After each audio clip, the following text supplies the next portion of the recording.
ciência e vulnerabilidade orgânica e não do assalto microbiano, que delas é uma consequência. Quando o ataque chega e encontra o organismo são e armado para resistir, ele mesmo o fortifica, despertando a reação do instinto vital de defesa e impulsionando a vitória. O outro caso é mal de velhice, que deixa morrer tranquilamente em silêncio. Então, materialismo e comunismo teriam nascido como um efeito de tal debilidade orgânica, chamados pela vida e utilizados como instrumentos de liquidação daquilo que esgotou a sua função biológica. É importante para a própria sobrevivência compreender a estrutura de tal fenômeno.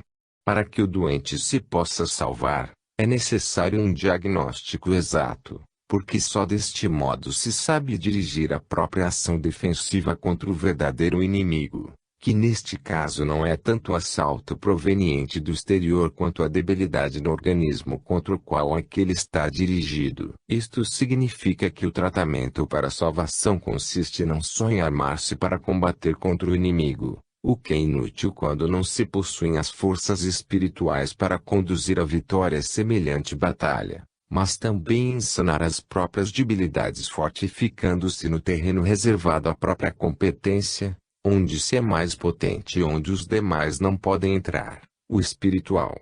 Uma semelhante transformação seria um remédio seguro. Mas ele representa sacrifício. O medicamento é amargo e procura-se evitá-lo por outros caminhos. Para quem representa o Evangelho não existe outra salvação a não ser segui-lo, pois para quem caminha pelas estradas do Espírito o poder e a defesa não podem estar senão no plano espiritual. Ligar-se às forças do mundo significa traiçoar e portanto perder esse poder e aquela defesa. Este pode ser o erro fatal.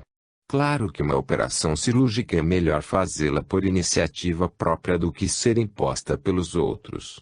Hoje tudo parece calmo, como se estivesse no cume do poder. Na igreja não há cismas, reações agressivas. Na Itália todos ou quase, se declaram católicos, respeitosamente, por tradição. Mas o problema religioso não interessa mais. Será esse desinteresse o cansaço senil que precede a paz do cemitério? Não se perde mais tempo em discutir e muito menos em agredir. As novas gerações perguntam-se o que significa esse mundo que ficou fora da realidade. Com delicada deferência, como se deve fazer com as coisas beneméritas e preciosas, a vida abandona a religião, como é uma senhora velha e inútil, incapaz de caminhar, à margem da estrada, e continua avançando por sua conta. 2. Quando as células novas não se substituem mais às velhas, o organismo não se renova e a sua vida acaba. Então ela passa para outro organismo porque o velho já não lhe serve. Hoje está desaparecendo a razão pela qual se realiza essa substituição. Se o indivíduo é espiritualista, ele se vê obrigado a entrar num organismo principalmente político e econômico, no qual a espiritualidade se situa num segundo plano. Se o indivíduo atua por cálculo, não há razão para que ele deva eleger uma carreira de muitas renúncias e escassa remuneração. No passado, a vantagem econômica e uma boa posição podiam, mesmo que inconscientemente, dar origem a muitas vocações. Mas hoje o poder terreno passou a outras mãos e a vida oferece outras vias mais proveitosas. É natural que na Terra o cálculo da utilidade material esteja na base da vida. Por outro lado, quem deseja saber não estuda a teologia, mas se satisfaz com conhecimento científico mais positivo e, quem quer ganhar, obtém deste conhecimento resultados mais concretos e vantajosos. Para se apoiarem, restariam as massas supersticiosas e ignorantes. Antigamente elas podiam servir de base, mas nos países civilizados elas hoje vão desaparecendo. 3. Hoje a técnica psicológica e terapêutica do pecado e remissão com a penitência não governa mais perante os novos conhecimentos psicoanalíticos adquiridos. A cura do erro mental não se faz mais com base em abstrações filosóficas e teológicas situadas fora da realidade biológica e com regras mecânicas, mas sim em forma mais inteligente e positiva, com a indagação no subconsciente, na estrutura da psique, com a demolição daquelas construções mentais erradas e esclarecimento daqueles enredos psicológicos chamados complexos, etc. O confessor não possui nenhuma competência na matéria. A indagação psicológica descobriu novas profundidades na alma, portanto ele não pode assumir a direção da vida espiritual alheia, tarefa complexa, de gravíssima responsabilidade. Por isso muitos se dirigem ao psicanalista. Isto não representará uma solução melhor, mas demonstra que a necessidade de uma orientação espiritual subsiste e dirige-se a outro lugar, porque o confessor já não satisfaz. Este, com a sua posição de tribunal armado de penas infernais, adapta-se cada vez menos à mente moderna, porque, frequentemente, se trata de um enfermo que invoca compreensão e ajuda, busca um médico e não um juiz que só sabe fazer-se intérprete e instrumento da vingança de Deus. 4. Confortando-se com a ideia de uma sobrevivência do desejo de espiritualidade, as referidas revistas admitem que tudo se pode remediar, falando uma linguagem nova, com a chamada atualização, como se para poder resolver um caso tão grave pudesse bastar uma substituição de palavras e posições, assim como se faz com a moda. Claro que se trata de uma crise. Então, vendo em perigo a própria sobrevivência, o clero se apressa a fazer reparações, e, para remediar, adapta-se atendendo às exigências dos novos tempos. Mas poderão bastar as hábeis medidas preventivas. Não se tratará agora de uma crise mais profunda, devida a um método milenar não cristão de contorção do ideal, crise travada por séculos, mas que por lei da vida não pode deixar de explodir, destruindo as velhas instituições corrompidas por este seu íntimo negativismo. A espiritualidade não se perde, mas se desloca, buscando outros organismos. Que significa isto? Representada na forma usada pela organização eclesiástica, ela já não cumpre mais a sua função, porque é um produto repelido. Poderá a vida manter de pé uma organização que, não realizando um trabalho útil, não tem mais razão de existir? Em vez do problema da espiritualidade, não teria sido da própria sobrevivência o que mais interessou e ainda interessa àquela organização? As massas observam, tornam-se inteligentes, querem ver e não estão mais dispostas a aceitar só por princípio de autoridade e de fé. A sociedade moderna se está transformando num organismo no qual cada indivíduo deve dar à coletividade uma contribuição útil, enquanto paralelamente a este seu dever tem o direito de exigir que todos os outros, em contrapartida, façam o mesmo. Os parasitismos não são mais admitidos. Todos devem produzir alguma coisa, cumprir uma função, inclusive no campo espiritual. Assim se observa, se controla, se fazem as contas, abandonam-se as teorias e procura-se o concreto, eliminando-se o que não serve. Torna-se pouco convincente esta mudança de métodos, como acontece no terreno da moda, e isto, principalmente por tratar-se de quem baseia sua posição sobre princípios absolutos e eternos. É o mundo que estabelece e impõe esta moda, e é o absoluto que a ela se adapta, aceitando as suas diretrizes. Existe também o método tradicional de aliar-se sempre com o mais forte, no passado com os ricos, os poderosos, e hoje procurando ir de encontro às massas pobres porque, organizando-se e fazendo-se valer pela forca dos números, elas se estão tornando as mais fortes. E para o objetivo da sobrevivência, dará indefinidamente resultado este tipo de jogo. Isto parece um duplo jogo, aliar-se por um lado com Deus, por outro com o mundo, seu inimigo, uma posição insegura por ser contraditória.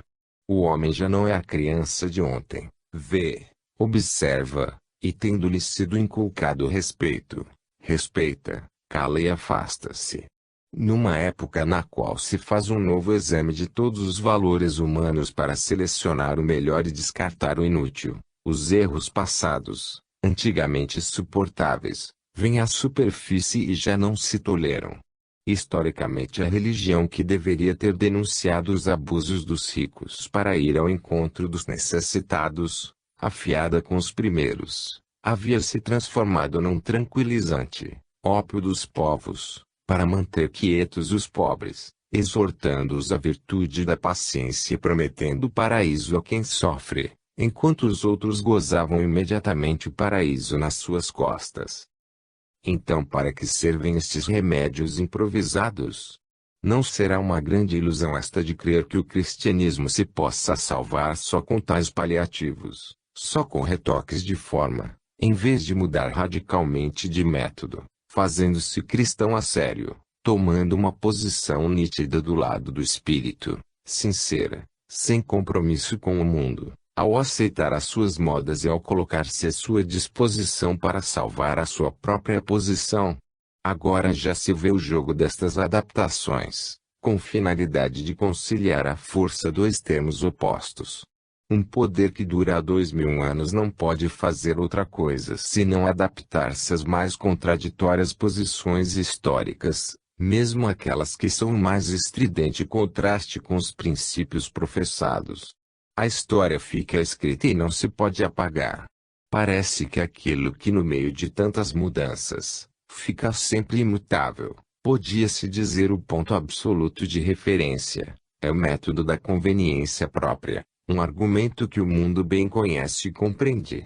Então ele apercebe-se do poder que tem de impor-se às religiões, vê que na terra ele é o dono, é quem manda, a ele até o absoluto obedece, adaptando-se às suas vontades e desejos.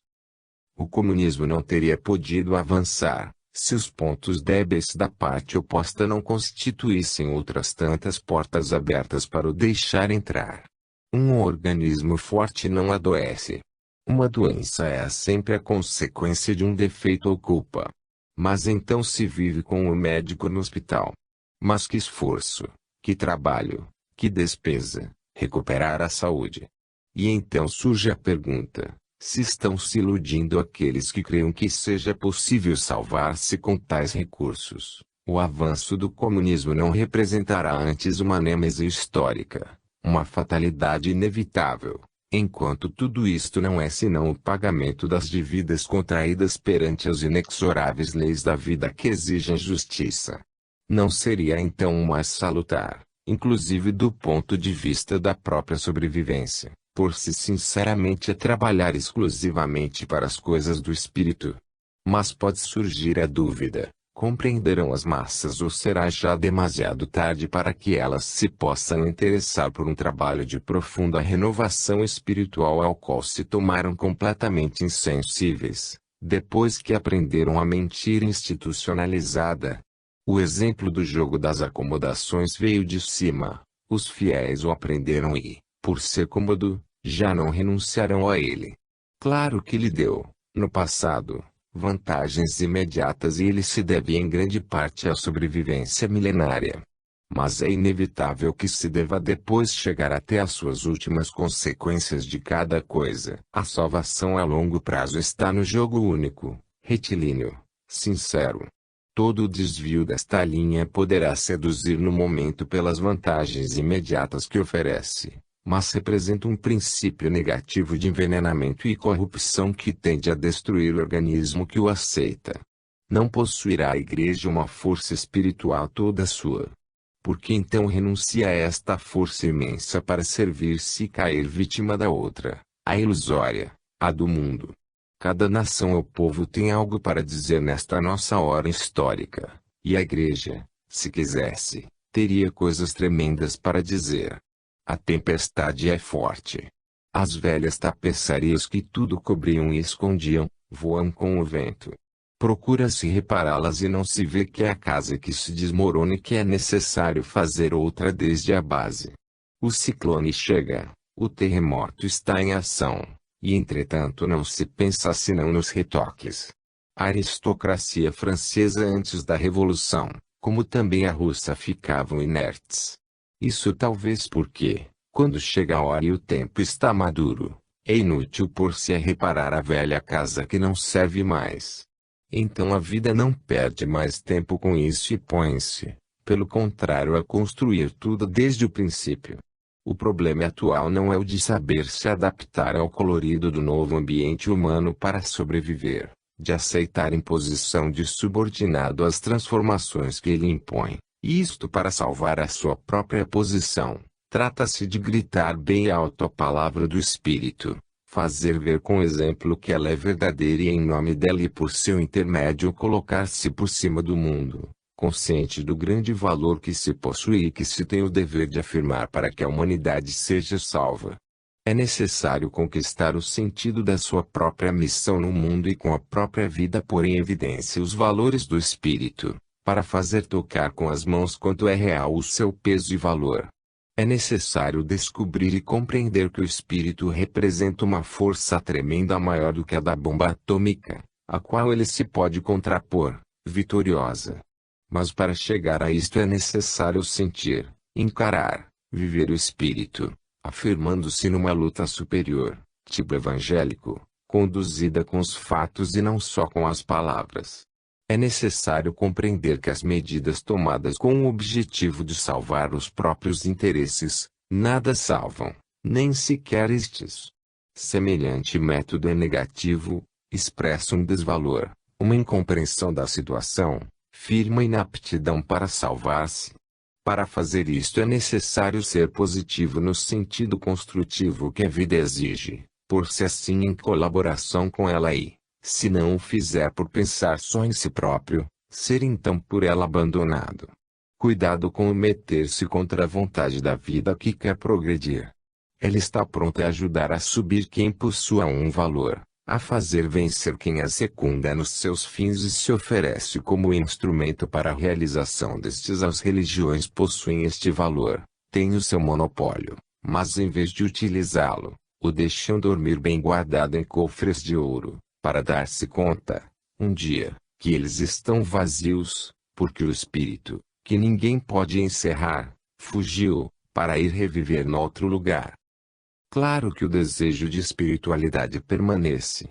Não se pode destruir esta que é uma necessidade humana, uma ânsia natural de evolução, que faz parte das leis da vida. Mas é precisamente nisso que, em vez da salvação, reside o perigo para a religião. É certo que o impulso em direção à espiritualidade não desaparece, mas é obrigado a dirigir-se a outra parte. Isto sucede precisamente porque a religião não sabe mais satisfazer este desejo de espiritualidade, o que quer dizer que não cumpre mais a função que lhe dá o direito à vida. Isto significa a falência da religião e a intervenção das forças da vida para liquidar a sua atual forma, que não corresponde mais aos imperativos que ela impõe. É assim que a espiritualidade permanece, mas abandona uma religião que não a satisfaz mais. Pode acontecer que no outro lugar seja pior, e que pouco benefício traz mudar de casa. Mas a verdade é que uma casa inóspita se abandona. E se continuará andando à procura de outra, para satisfazer o seu desejo de espiritualidade. É provável que se encontrem sempre as mesmas coisas porque o homem é o mesmo em toda parte. Então a quem clama por espiritualidade não resta senão ficar só com Deus, dado que para ele as casas do mundo são quase todas mais ou menos inabitáveis. Não podendo ele sozinho fazer algo para a salvação dos outros, não lhe resta nada senão ficar observando como se arranjarão os habitantes dessas casas, que ameaçam ruir sobre eles. Ele se afasta em silêncio, respeitosamente, como fez Teilhard de Chardin, permanecendo fiel a Deus como ele o sente, e ao seu ideal ao qual não pode renunciar sem atraiçoar-se a si próprio. Tudo acaba por chegar e todos deverão resolver os seus problemas. Já falei claramente há 30 anos. Hoje se pode ver quão fundado era o meu temor de uma crise de religião, quão grave e iminente era o perigo previsto. Um indivíduo isolado pode tratar somente de não errar para si, ficando responsável só por suas ações. Ele não pode impedir que o homem seja o que é, e assim permaneça de fato. O clero não pode ser constituído por super-homens, nenhuma consagração e enquadramento disciplinar nisso pode transformá-los, nem pode fazer com que intimamente eles não continuem sendo o que são e não funcionem com a forma mental do homem do nível evolutivo atual. É verdade que hoje a Igreja trata de renovar-se. Mas sobre ela pesa o seu passado, durante o qual muitas vezes se colocou nos antípodas do Evangelho em contradição com Cristo, aceitando o poder temporal, fazendo guerras, aliando-se com os ricos poderosos, metendo-se em política. Como reabsorver tudo isto? Como fazer esquecer este passado? Ele é pesado e as instituições milenárias não podem evitar ter de arrastá-lo. Uma casa na qual se habita há 2000 anos torna-se tremendamente velha, não mais adequada a poder viver-se dentro dela. Então, ou ela é deixada respeitosamente em pé como um documento histórico e se vai habitar outro lado, ou ela é destruída para utilizar a área edificável onde construir um novo edifício. Isto é necessário também para resolver o problema da defesa, que, em nosso mundo feito de luta, é sempre fundamental. Como resolve a Igreja? Já que o Evangelho a despojou das armas materiais com as quais se conduz a luta na terra, na qual no entanto se tem de viver, e já que num mundo de luta uma arma é indispensável, à Igreja não restaram senão as armas espirituais, isto é, de natureza psicológica. Mas, com o andar dos tempos, estas se tornaram antiquadas. Elas governam perante a forma mental ignorante, supersticiosa e sugestionável do passado, mas hoje não governam mais perante a moderna mente crítica e racional. Acontece então que não vale mais nada tratar de defender o velho castelo de grossas muralhas, fossas e arcabuzes, no período da bomba atômica. Não persuade mais, e portanto é de efeito psicológico negativo, a teoria de um inferno pela qual o antideus vence definitivamente a Deus, fixando-lhe a falência para toda a eternidade. Não aterroriza mais uma ferocidade cruel da qual, devido à nova civilização, falta a experiência cotidiana, que antigamente mantinha viva a tal psicologia que no mundo moderno vai perdendo cada vez mais significado como valor defensivo. Portanto, mesmo se quisermos ficar só no terreno da luta pela própria sobrevivência, as armas que a Igreja possui não lhe servem mais para este objetivo. Ela teria meios maravilhosos para resolver o problema, porque Cristo não a deixou sem armas, mas lhe deu outras, de outra natureza. O difícil é compreendê-las e querer usá-las. A Igreja teria podido superar este problema da necessidade de uma defesa com armas terrenas, emergindo por sobre o plano humano em vez de ficar ali submersa, e colocando-se exclusivamente sobre o plano espiritual. Existiria um argumento poderoso, o de afirmar a presença de uma lei de Deus, racionalmente compreensível e cientificamente demonstrável, a qual ninguém pode fugir e pela qual qualquer esforço que o homem faça, no final não é a sua prepotência que vence, mas é a justiça de Deus que sobre todos e tudo comanda. Mas para muitos a aceitação de tal princípio encontra dificuldade porque não admite escapatórias, não permite fáceis acomodações, não suporta aquela elasticidade pela qual, sofisticando e interpretando, se podem levar as teorias a qualquer conclusão que se queira.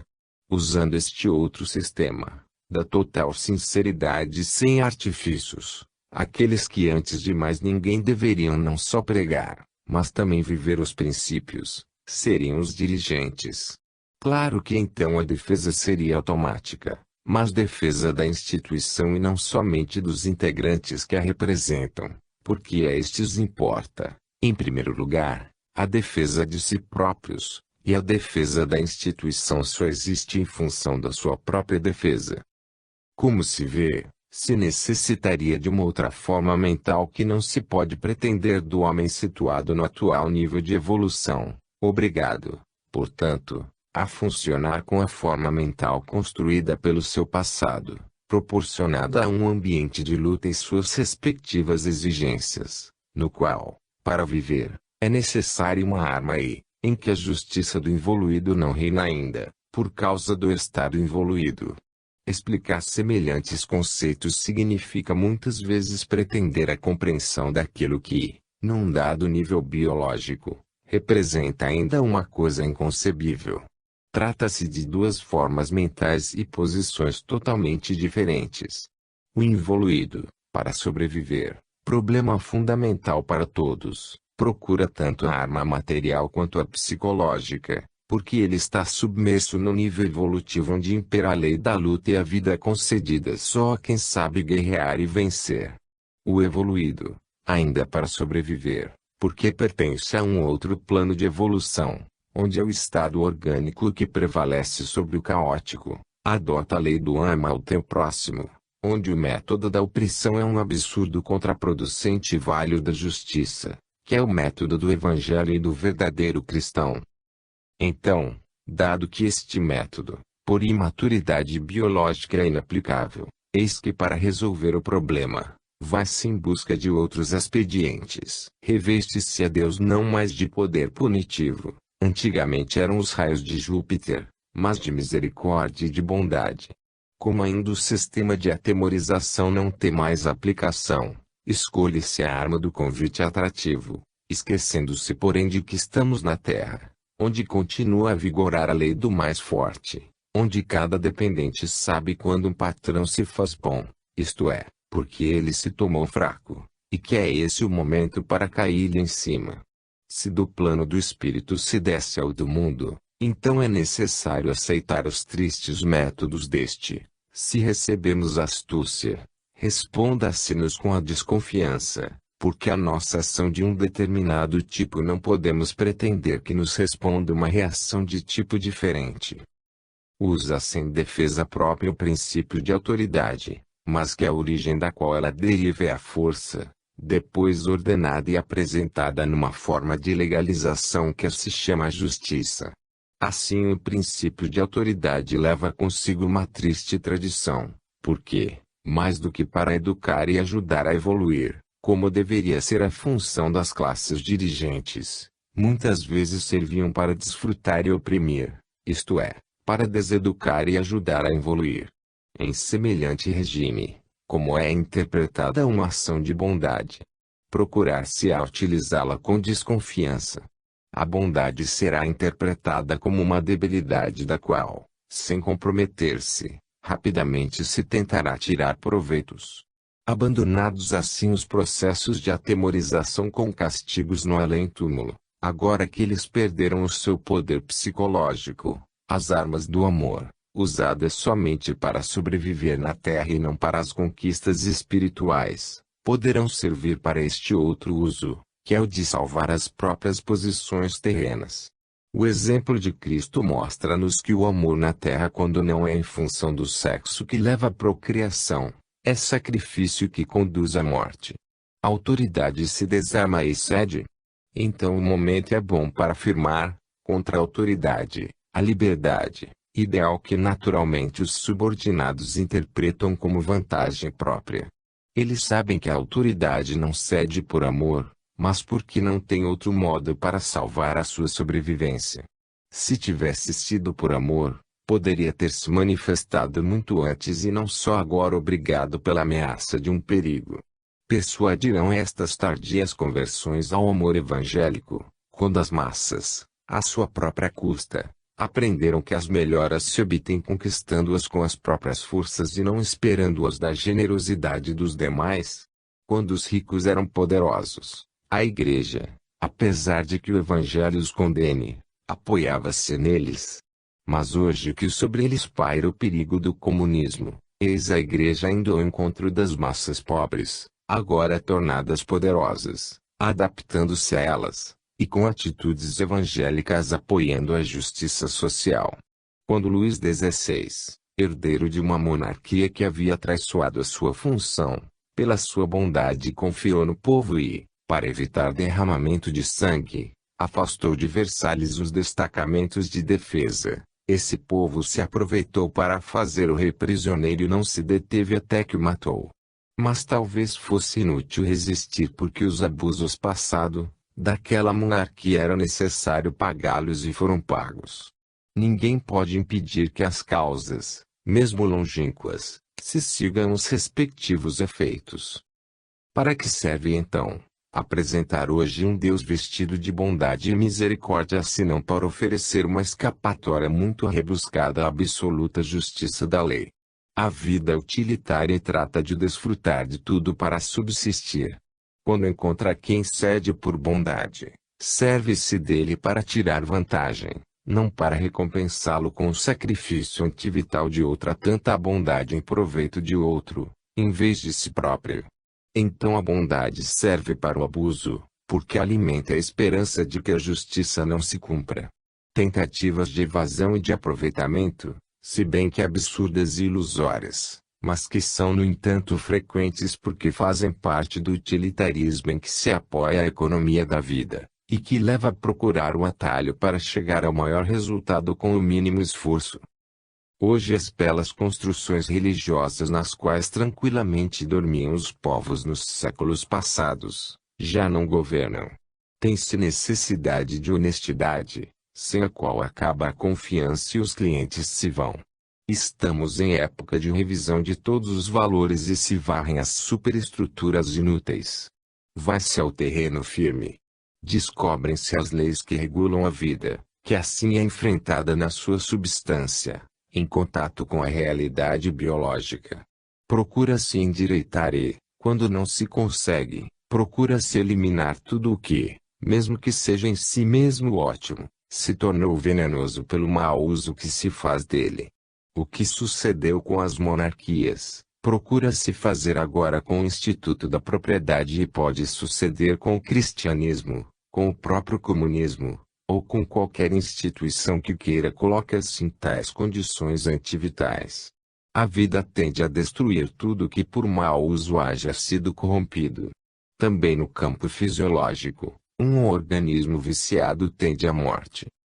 Por isto é perigosíssimo em religião o duplo jogo, por um lado com Cristo e por outro com o mundo, porque se somam os gritos e não as vantagens.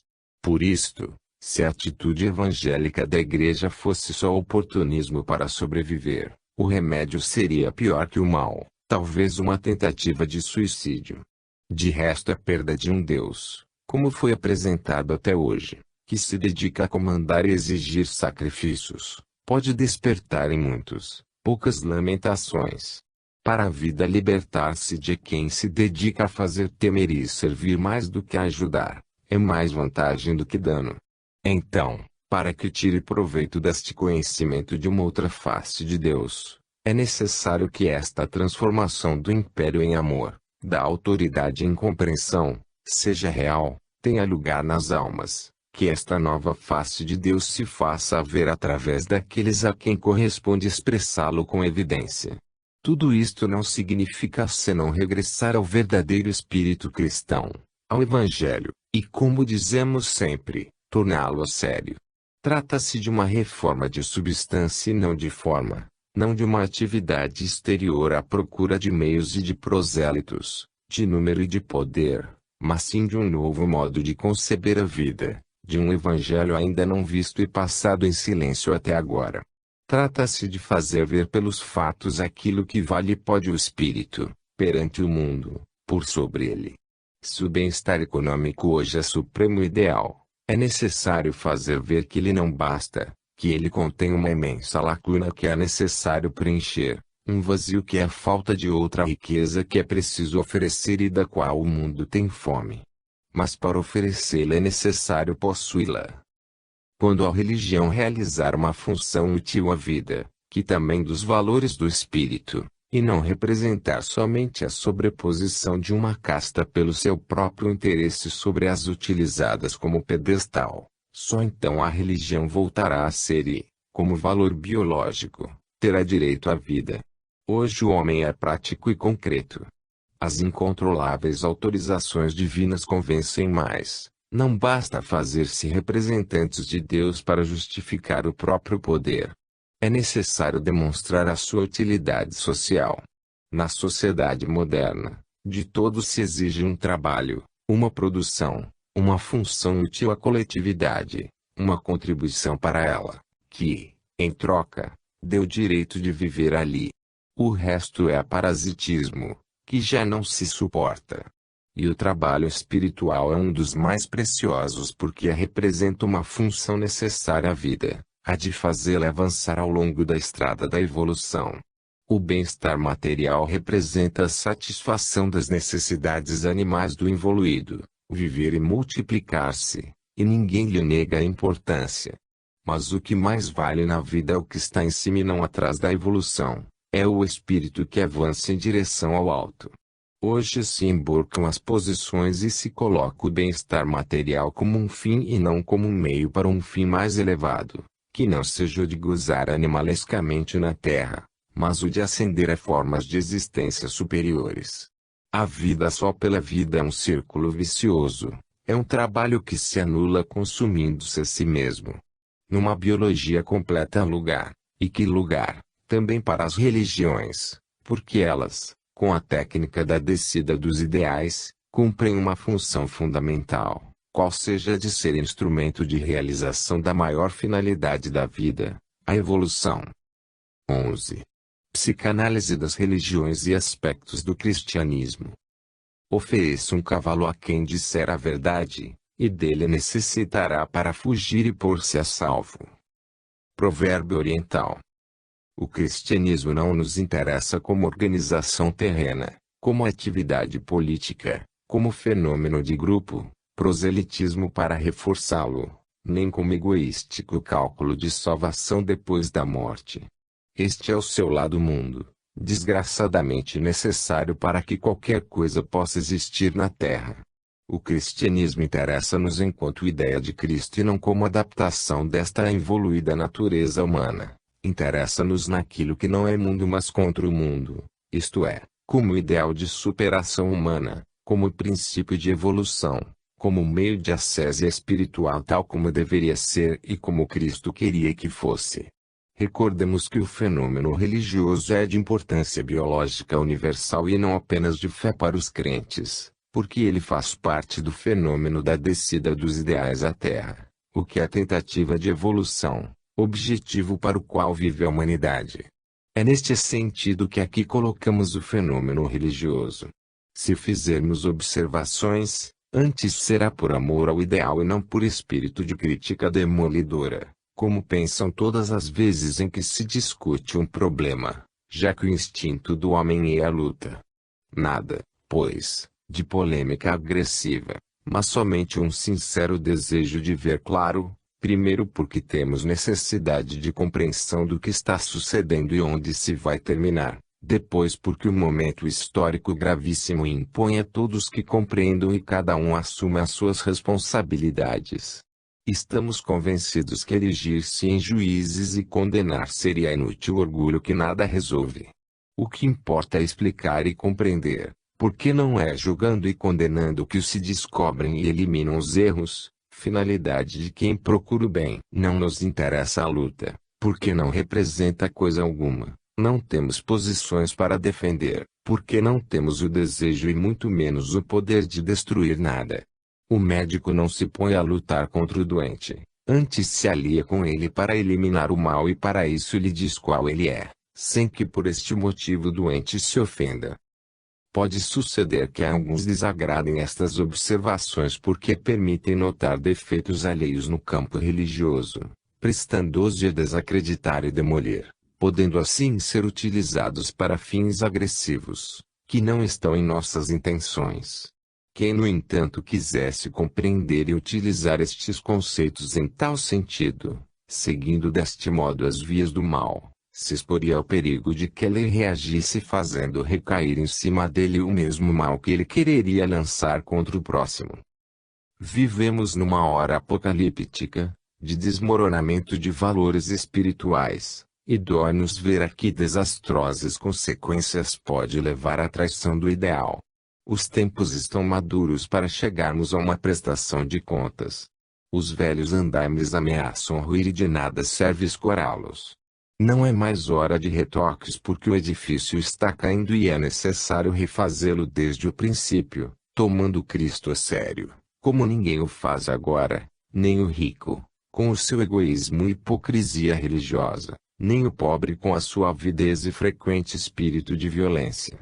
Temos, assim, dois tipos de evangelho, o capitalista e o comunista, adaptado cada um aos seus próprios interesses. Há leis que regulam o funcionamento de tudo o que existe. Quem as conhece vê que elas estão agora prontas a reagir contra erros e abusos milenares que tendem a torcer e desviar o caminho da evolução, suprema razão da existência, o regresso a Deus. O maior perigo atual não é o ateísmo positivo e retilíneo da ciência que, com as suas novas construções, forçando o cristianismo a defender-se e atualizar-se, indiretamente o fortifica e o rejuvenesce, mas são os falsos crentes que constituem uma doença interna, um estado de decadência orgânica, de corrupção da religião, de desfazimento que tende à morte. O perigo não é tanto o ataque comunista que vem de fora, quanto a mentira que vem de dentro.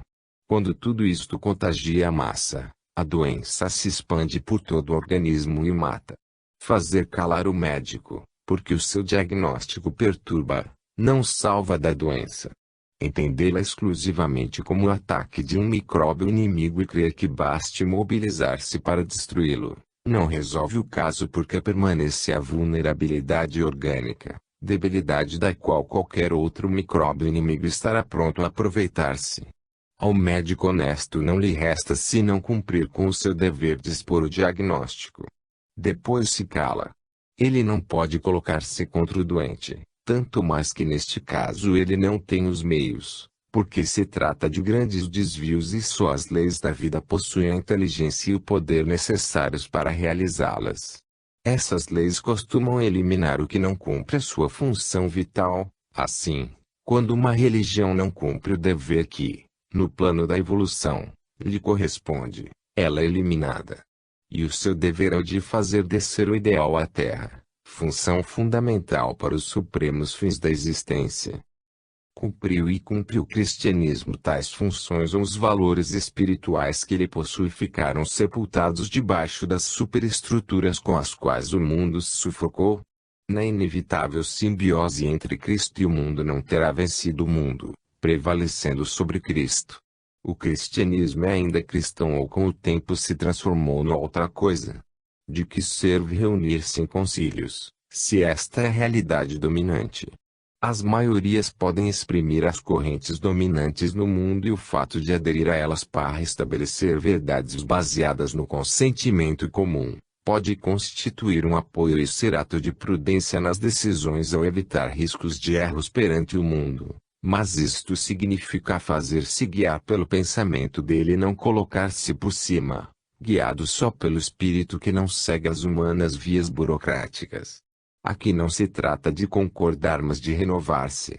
As verdades relativas do mundo podem ser constituídas por um preponderante consenso de homens, não assim as de Deus.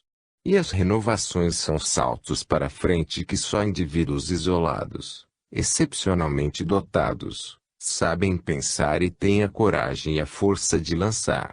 Com efeito, estas reuniões são prudentes, hesitantes, ligadas ao passado, enquanto, nas grandes curvas históricas, quando o mundo explode, pode ser necessário, em vez de retoque preguiçoso, uma renovação a fundo. Hoje no mundo se pensa, se procura, se exige mais do que o velho estilo religioso pode oferecer. Hoje, pretende-se saber é sério, por isso se duvida e se controla. Exige-se a linguagem positiva da ciência e se deixa de lado o que não é racionalmente convincente. Não se fica mais persuadido por tradições, sugestões, irritações, por princípio de autoridade. Deseja-se compreender com a própria mente e não com a dos dirigentes a quem no passado se delegava a função de pensar que fornecessem as verdades já confeccionadas, prontas para uso. Hoje, os olhos do mundo não se dirigem mais às velhas formas fideísticas, que parecem ter esgotado a sua função criadora, mas à ciência que conquista e produz, vive para construir o futuro e não só para conservar o passado, vai em direção da vida que não quer dormir, mas avançar. O impulso de evolução faz pressão e prepara-se para deitar abaixo as resistências. Dado o seu nível biológico, o homem frequentemente está movido não pelo clamor da procura da verdade, mas pelo instinto de defesa do seu grupo, sobre o qual se baseiam os seus interesses. Assim nasce o choque entre quem sustém o ideal para este fim e quem sustém o ideal pelo ideal e não para os interesses que lhe encobre. Ambos falam a mesma linguagem, usam as mesmas palavras, sustentam as mesmas verdades, mas para fins opostos. Acontece então que quem quer proceder seriamente perturba quem usa o ideal para outras finalidades, e que portanto o condena para eliminá-lo. O melhor amigo da religião, aquele que mais a toma ao peito para salvá-la, incomoda com o seu zelo fora de hora, num mundo que tem outras coisas para fazer, e acaba sendo tomado por um inimigo e portanto combatido. Pode suceder também que os verdadeiros inimigos da religião caiam no mesmo erro, mas em sentido oposto, porque as aparências os induzem a crer que encontraram no condenado pela religião, precisamente por este fato, um inimigo deste e portanto amigo deles, enquanto é exatamente o contrário, isto é, ele é amigo da religião e inimigo deles. Mas eles o julgam pronto a confraternizar-se com eles para ir contra uma religião que, pelo contrário, ele quer salvar. Daqui nasce um mal-entendido e um emburcamento de juízos devido às opostas formas mentais, a do mundo e a do ideal. Despertam então os inimigos da religião e tentam aliciar convertido a eles, o maior amigo daquela, que foi tomado como inimigo. Tudo, entretanto, continua a desenvolver-se em favor do bem, porque para o triunfo da religião, contra a própria vontade dos seus representantes que o condenam, contribui, não obstante, a ação do seu maior amigo repelido. Tal acontece porque, por incompreensão, ele foi considerado como inimigo, do qual parecia necessário defender-se, por estar sustentado pelos inimigos da religião. Isto depende do sistema de luta vigente próprio do plano biológico humano. Neste plano, uma melhoria evolutiva mais comumente se alcança por purificação forçada, causada pelo assalto de inimigos, o qual, mostrando os defeitos, obriga a eliminá-los, do que por carinhosa ajuda de amigos que aconselhem tal trabalho. Esta obra de purificação, apesar de necessária, em vez de ser confiada ao amigo, é confiada ao inimigo, despertando para confraternizar com aquele que para melhorar a religião fazia notar os seus pontos débeis. Assim é utilizado indiretamente pela vida para os fins da evolução também o verdadeiro amigo das religiões, aquele que é repelido por elas como inimigo porque toma a sério o ideal. Isto não tem nada a ver com as conversões oficiais. Quem é intimamente religioso permanece sempre assim, seja qual for a fé que professe exteriormente. Quem é verdadeiramente religioso possui a substância de todas as religiões e permanece o mesmo em qualquer delas. Não necessita, pois, mudar de forma, que é fato exterior, e muito menos fazer disso objeto de público rumor. Os íntimos fatos espirituais tratam-se só com Deus e não se mostram ao mundo para fins propagandísticos. Tal funcionamento invertido explica-se como lógica consequência de um regime baseado na luta e mentira e não na cooperação e sinceridade, qualidade de mais avançados planos de vida.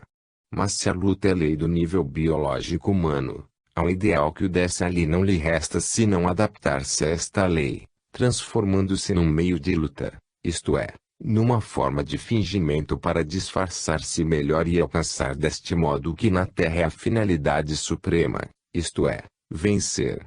A isto se reduz frequentemente o uso das religiões, ou seja, não a realização terrena do ideal, mas a sua exploração em defesa de interesses humanos. Pode acontecer que, por estes motivos, o difundício da pregação e da expansão propagandística de uma religião, na realidade signifique uma campanha em favor de interesses de grupo. É possível que isto pareça fingimento, mas num regime de luta é natural que o que mais se faça seja aquilo que menos se deva dizer. Quanto mais um grupo religioso se torna grande e com isto mais poderoso na Terra, tanto mais nele aumenta o número dos elementos falsos e aproveitadores, que se aproximam, porque quanto mais aumenta a potência material, tanto mais há para aproveitar. Tal poder leva a imiscuírem-se elementos negativos, leva à corrupção e enfraquecimento do grupo, terminando pela sua liquidação. Cuidem-se, pois, as religiões de sua grandeza terrena. Esta corrói a verdadeira força, que não pode ser senão espiritual e prenuncia um fim próximo. Isto corresponde à justiça das leis da vida para as quais quem não cumpre mais a sua função não tem mais razão de existir. Não é diferente no nível biológico humano, onde tudo é utilizado na luta pela sobrevivência. Vemos isto no caso de Teilhard de Chardin. Enquanto ele morria só e incompreendido, ninguém se interessou por ele, a ninguém importava nem as suas teorias nem as suas desgraças. O interesse apareceu quando para os inimigos da igreja surgiu a possibilidade de utilizar Chardin para um ataque contra ela, para mostrar os seus erros e acusá-la. Ele tornou-se importante só quando pôde servir para estes outros fins. Surgiu então uma quantidade de defensores seus, em nome da justiça reivindicadores da vítima inocente, do mártir do ideal, chorando sobre o caso digno de piedade, porque isto servia para, com a plena autorização dos princípios superiores, poder santo e impunemente agredir a igreja inimiga, considerada culpada e portanto digna de condenação. Assim camuflados de justiceiros, honrando a moral, fica-se da parte da razão e pode-se utilizar uma santa glorificação para melhor assaltar e destruir um inimigo. Na luta, agredir e liquidar em nome do bem oferece a grande vantagem de poder fazê-lo com aparência de máxima integridade, o que permite extrair vantagem do apoio que dá à aprovação geral. Mas a luta desperta reações, e assim vemos no campo oposto, o eclesiástico, o fato de se ocuparem novamente de Teilhard, que antes passou desapercebido mas agora se tornou importante por tratar-se da defesa própria. Por esta razão, calando que neste caso pode ter sido erro seu, e que a parte oposta põe mais em evidência, a Igreja trata de domesticar e adotar as teorias de Teilhard, primeiramente suspeitas de heresia, procurando enquadrá-las no terreno ortodoxo, assim satisfazendo a necessidade urgente, para não ficarem para trás, de atualizar-se perante a ciência. Querer-se-ia assim converter suas ideias numa contribuição à teologia, o que até ontem foi totalmente condenado, sobretudo a teoria da evolução. Mas o próprio inimigo que agride a igreja é o que a obriga a realizar um passo para admitir o que já se consegue negar, princípios novos e tão evidentemente demonstrados pela ciência, que não é mais lícito condená-los.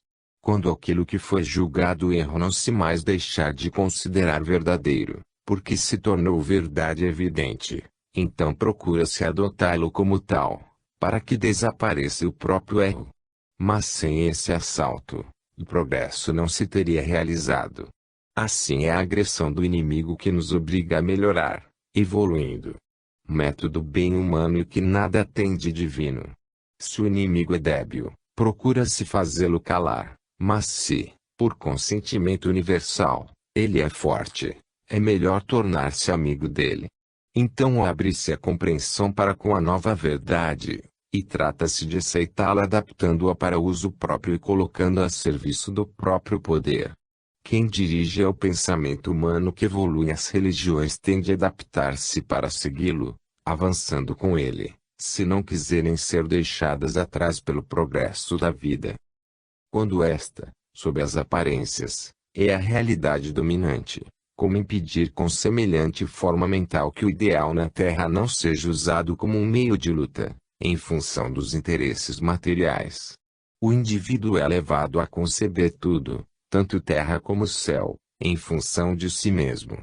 Se um selvagem encontrasse na floresta um aparelho de rádio ou de televisão, utilizaria do único modo que ele pode compreender, isto é, faria dele uma caixa de transporte, um recipiente para frutas, uma armadilha para caçar animais, se serviria dos fios elétricos para atar, do que brilha para adornar-se. Isto faz o homem imaturo com os ideais. Para a maioria evoluída, a moral consiste no máximo resultado útil obtido com mínimo esforço e desvantagem. E a medida de utilidade é dada pelo bem-estar do corpo, uma vez que o indivíduo vive ainda no nível animal e os valores espirituais são escassamente compreendidos. Esta é a moral do seu plano, e é este nível que é obrigada a descer a moral do ideal e do evoluído. Mais do que isto, o primitivo não pode compreender. Assim ele não toma conhecimento de problemas mais vastos, não os coloca a sequer, e portanto para ele não existem e desta forma estão todos implicitamente resolvidos. Nas zonas superiores, para ele inexploradas, ele é amoral e irresponsável. O seu ponto de vista é inconcebível que a moral evangélica seja feita para ser vivida. Na sua opinião é bom tudo que serve para viver, inclusive a prepotência e a mentira, e é mal tudo que limita sua vida, mesmo a virtude, os deveres de honestidade, a sinceridade, a bondade, o altruísmo. A contradição entre palavras e fatos ofende o evoluído, mas não ofende o primitivo que não a percebe. Porque prejudicar o próximo deve ser um mal, quando ele traz bem a quem o faz. Esse mal alheio não se percebe, enquanto o bem próprio se sente perfeitamente. Não há razão pela qual não se deve explorar o ideal e a religião quando isto traz uma vantagem tão positiva. Sobre o assunto não há realmente nenhuma dúvida. Se me enganasse, isto deveria trazer-me um mal e, se, pelo contrário, me traz um bem, constitui prova evidente de que não me equivoquei, porque é com este bem que sou premiado. Quando, pelo contrário, para seguir o ideal me imponho sacrifícios, o sofrimento que lhe me traz prova-me haver errado. Diante de semelhante forma mental não há por que não se reduzir a religião a uma forma de hipocrisia quando isto traz benefício.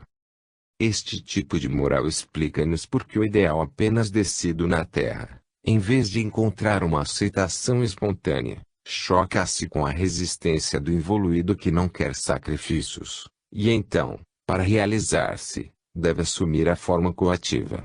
Verifica-se uma espécie de aprisionamento que é um encerramento progressivo da animalidade e da sua moral evoluída, para limitá-la até eliminá-la, substituindo-a pela espiritualidade e pela sua moral evoluída. Lamentavelmente não há melhores meios para educar o evoluído do que os do seu plano. Eles são devidos à sua imaturidade e não são próprios do ideal, cujos métodos de vida são diversos. A moral superior do ideal, feita de renúncia à animalidade e de esforço de superação, moral negativa no plano terreno de vida, pode ser vivida por quem se dirija para outro tipo de vida para além do atual, porque está maduro para alcançar níveis biológicos superiores. Mas a quem não está maduro para realizar um tal salto em frente, não lhe resta senão realizar-se na Terra tal como em seu atual nível evolutivo, e este é o caso da maioria. Para este o que contém a verdade é positivo para a vida, é o mundo, que é o terreno das luas realizações, e o negativo é o ideal que pretende deslocar o centro da sua existência mais para o alto, onde ele ainda não sabe viver. Por isto rebela-se contra o ideal e este, para realizar-se na Terra, deve assumir a forma coativa e basear-se sobre psicologia utilitária do prêmio ou da pena, da vantagem ou do dano, das honras ou da prisão, do paraíso ou do inferno, porque este é o único raciocínio que o primitivo compreende. No plano do ideal a psicologia determinante não é esta, mas a da lógica, da justiça, da convicção. Constatamos assim uma luta entre dois tipos de existência e entre os dois correspondentes planos biológicos. Enquanto o ideal luta para dominar e transformar a seu modo a animalidade, esta luta para aprisionar o ideal. Trata então de cristalizá-lo nas formas, de deter a sua ação paralisando-o assim ao aprisioná-lo no plano físico. Enquanto o S luta para levar tudo do As para o S, o As luta por levar tudo do S ao As. Cada um deles quereria destruir o outro para substituí-lo. Ao assalto do espírito contra a matéria para fazê-la subir, responde o assalto da matéria contra o espírito para fazê-lo descer. Enquanto o ideal realiza sua obra de penetração no mundo para salvá-lo, este, com as suas adaptações, executa o trabalho de corrupção do ideal. Por isso as religiões envelhecem e de tanto em tanto surge um novo profeta para reanimá-las e purificá-las com novas injeções de ideal. Este deve descer à terra que é o reino da matéria. É verdade que uma forma é necessária para dar corpo às ideias, um